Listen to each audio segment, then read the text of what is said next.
అబ్రాహాము వద్దకు వచ్చి దేవుడు అన్నాడు, ఎందుకు వచ్చాడు దాన్ని మనకు చూపుతున్నాడు. భయపడవద్దని దేవుడు అబ్రాహాముతో చెప్తూ ఉన్నాడు. అంటే ఏమన్నాడు, అబ్రాహాము భయపడకు అని ఆయన మాట్లాడుతూ ఉన్నట్టుగా మనం చూస్తూ ఉన్నాం.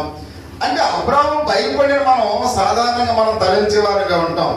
అంటే ఎవరైనా నువ్వు భయపడకంటే దాని అర్థం ఏంటి, మనం సంథింగ్ ఏదో భయపడుతూ ఉన్నాం.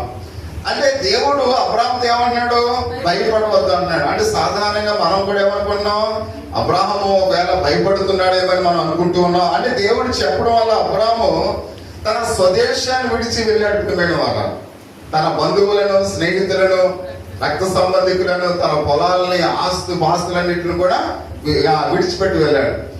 అంటే సమస్తాన్ని కూడా విడిచిపెట్టి వెళ్ళాడంటే అబ్రాహాములో ఏముంది, ధైర్యం ఉంది. ప్రియమైన వాళ్ళ ధైర్యముగా వెళ్ళాడు. అతనిలో ఏమాత్రం కూడా భయం అనేది లేదు. ఒకవేళ భయస్థుడైతే తన స్వదేశాన్ని